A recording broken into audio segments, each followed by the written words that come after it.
How are you? I'm well, How are you? I'm fine too. It's raining in Denmark, so it's okay. It's literally just started raining here as well. It's been sunny all day, and now the rain's just come in. That's typical. Well, how about the last year or so then? We got to talk about it before we really get to into the new album and so on. How have you been holding up during the last 18 months almost? Yeah, it's been of course a hard time because we used to play so much shows. 80 shows a year normally we play, so it was really difficult for us to not play. And but luckily we did a new album that's helped a lot. So we have that to do. And we were also lucky, so we had the last tour we did just before the old closed down was in touring in Asia and Australia, New Zealand, and Russia. So we just got home and had one gig in Denmark, and then it all closed down. And we had to played a streaming concert and two concerts with sitting people. So, but it's looking like from the May we are starting to play again in all over in Denmark. From the 6th of May, it's allowed to play in Denmark again, of course with some restrictions, but still in the right way. And we're looking so much forward to that. Oh, wow, it's great to hear that's heading in that direct. So the impact of lockdowns and restrictions, you wouldn't say it necessarily had a big effect on artillery overall. No, besides not playing live, I think we still have, we still could meet and see each other sometimes. And it's only was difficult in the studio when Michael, singer, is living on another part of Denmark, and he was not allowed to go to the studio at once. He had to delay it about 14 days or something like that. But else, I think it's gone okay. I think there's a lot of people have suffered more than we have. Yeah, absolutely. And considering the work on the album during that period, 10, it sounds like it didn't have a really lengthy effect on the creation. In fact, it might have given you more time to work on it. Yeah, some way, because especially on the vocal side, I think we had much more time to do things this time. We normally have, and also the production wise, you can hear a lot of things because Søren really had a much more time to work with the stuff in the studio. So I think it's one of the best production he have ever done with Okay. Artillery. The first one he did was in 2009.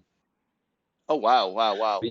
So obviously we're a few days away from the release of 10. Almost after almost 40 years of doing this, do you still get nervous about fan reaction?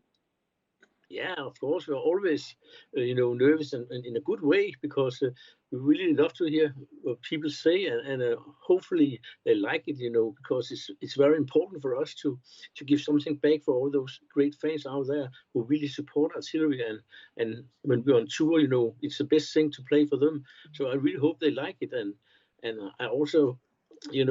Of course, we always sit down and say, what would the critics say and stuff like that. But you can never, even if you want to do, you can never satisfy anybody, everyone. That's impossible. There will be a guy who say, they don't sound like Cannibal Corpse, or they don't sound like Scorpions. But we try to sound like Artillery and hope that's enough. That's all it should be, right? You sound like artillery. You're moving forward. That's enough. Talking of those 40 years, then, do you actually feel like you've been thrashing for 40 years? Or has it just flown by? No, not really, because the time is just moving so fast. And if people had told me back in 1982, man, you're gonna make 10 albums and you're gonna play in 65 countries, I would have said, haha, you're kidding me.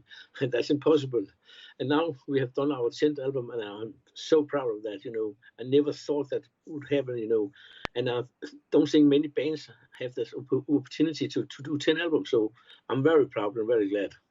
Yeah, and it's 10 albums and continuing. It's not like this is some sort of finale or anything silly like that. This is just the next album. Yeah, and it comes from the heart. We still love to play. So it comes from deep from the heart, and I couldn't imagine me do other things and play music. Because that's the most important for me. Also to listen and buy music. I love music, and I couldn't Mm, live it. that's awesome. And you've survived so much and seen so many changes in the industry, yet you're still standing tall. What is it, do you think, that has made artillery so relevant as the years have gone by? I hope that of course, it's the songs. People like the songs, and also that they can see, they really feel for it. We really have the dynamic in us, because we really want this, and we really want to go out to play, and really want to make albums. And we basically play what we really love to hear ourselves. We try to make the same style as we want to hear. One day you can hear Judas Priest, another day you can hear Exodus, for example, and the next day even a Scorpion song.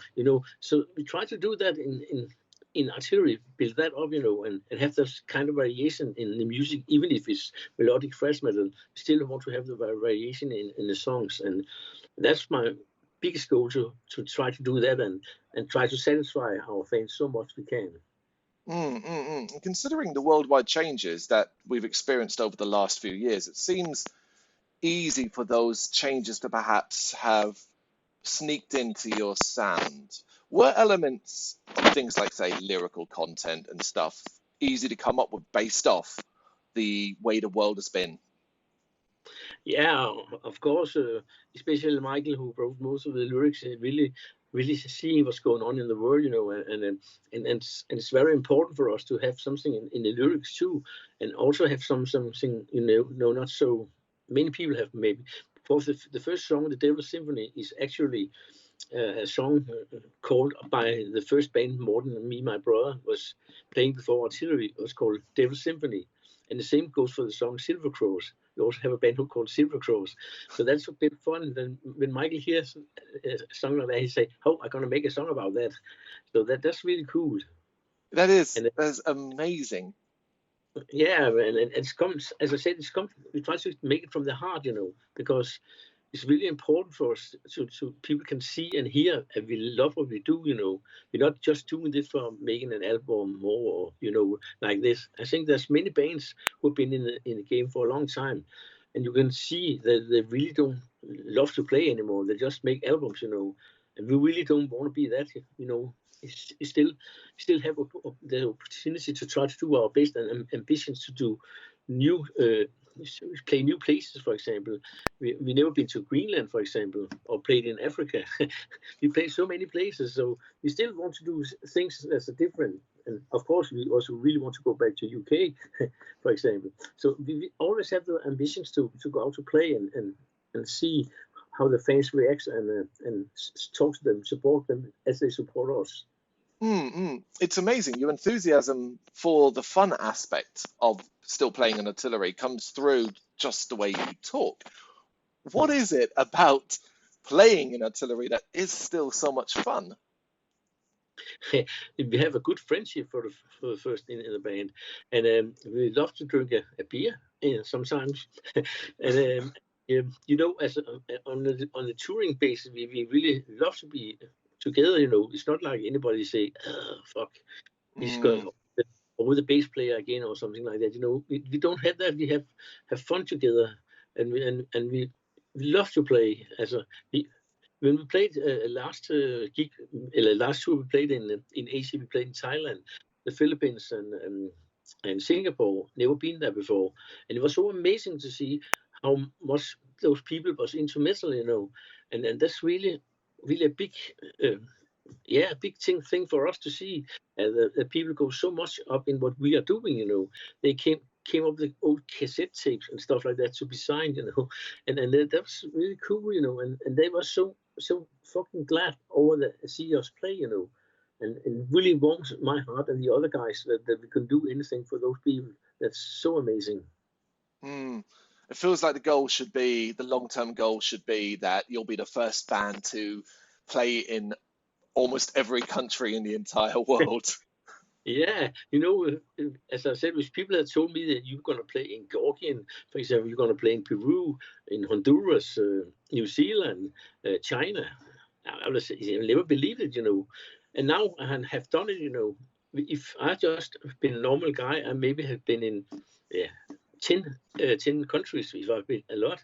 Now I've been 65 countries, You can take that away. That's so good to have that into your heart, and It's have incredible. done that. Yeah, that's so great. It absolutely is. Going back to 10 then, is there a specific track in it that you're most excited to see fan reaction to? Now, for myself, I can't help but lean towards the likes of In Your Mind as an example of something that's still artillery, but also Mhm. suggests you've still got some tricks up your sleeve. Yeah, that's cool. And the funny thing is that In Your Mind is the oldest song on the album, because it was a song I wrote back in the days where I played. We have a break in artillery. I played in a band called Missing Link, and I have Mm, some tracks there for I never really, have had the opportunity to really go out to play. And it's also going to be the next video will come out here on the 7th of May. So I'm really also looking forward to see what people say to that song, because I feel it has a really old school feel in that song, and it's Michael sings fantastic, and it's have some good elements in it. As also, I think some a bit little new things for artillery also. So I'm looking forward to see what people say. That's true. that's very exciting to see. I guess almost that you continue to challenge yourselves and push yourselves forward. You're not just going, okay, we can repeat what we did 20 years No, ago. no, and the funny thing was artillery, we always came up with some riffs, and we never really think about, is that the right direction, or should it sound like this? We just take it, and if we like it, we play it. For the song that goes to me, for example, many people will say, that's not typical artillery too, but ever since we did By Inheritance, we always have a kind of ballet type song on it. But it's not like we sit down and say, now we're going to do a ballet. It came naturally when we play something, and now, oh, that sounds good. And Mm. we will make a song about that. And that's really important for us, because we like to have different things, like for In Trash We Trust to The Ghost of Me. That's a big step, but it's still artillery and still try to sound like artillery. Yeah, I don't think this should. If you're after an artillery album that's headbanging stuff, there's no need to be worried here. This is still a thrash metal headbanger. Yeah.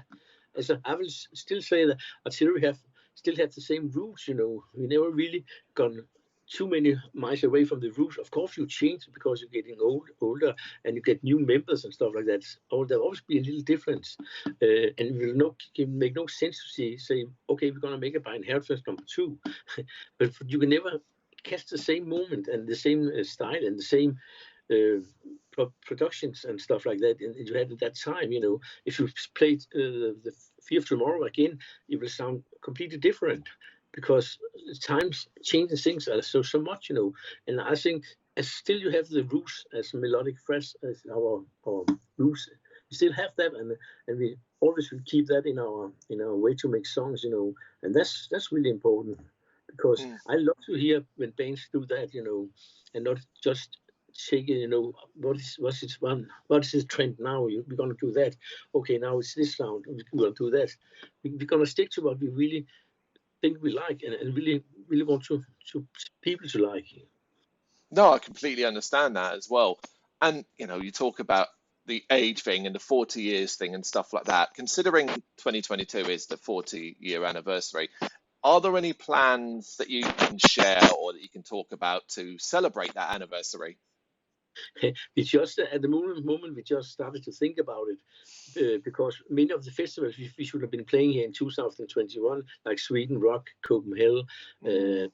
Use Open Air in Germany and stuff like that, are already been moved to 2022. And of course, 40 years we had to celebrate that in some kind of way. Yeah. And I can't say so much right now, because we're not really agreeing on what we are doing. But I'm sure we're gonna have some very funny things and celebrate some things. Maybe some old members come over and play some songs and stuff like that. And maybe we're can do a best of album or something like that. Yeah, Mm. I'm I sure there's completely gonna be. understand. Yeah. It's a watch this space because ultimately you're stuck in this wait to Mm, get out live situation. So yeah. frustrating. So, yeah, but I'm sure we're gonna celebrate it. That's true. Finally, Michael, then, when you look back at the last 40 years, in a few words, and I know that considering I'm asking you to sum up 40 years of artillery in just a few words, so sum up 4 decades of artillery. Okay, I will say one of the first things, lots of fun. lots of great stuff going on, lots of traveling, see so many places, lots of music playing, and lots of great bands we have met, and both of the most important, the diehard fans everywhere. That's so unique. Perfect. Thank you for that. Thank you very much for your time, Michael. I really appreciate it. Thank you very much too, and I hope we can go back to UK very soon. Thank you very much for watching. You can check us out on gbhbl.com as well as on Facebook, Instagram, Twitter and Tumblr. Go to Patreon to help us out over there. That's patreon.com/gbhbl, as well as Big Cartel, where you can find some of our merchandise. We have a podcast running on SoundCloud and Apple Podcasts. And of course, if you like this video, do us a favour, hit the subscribe button and help the channel grow. Games, horror and heavy metal. What else is life for?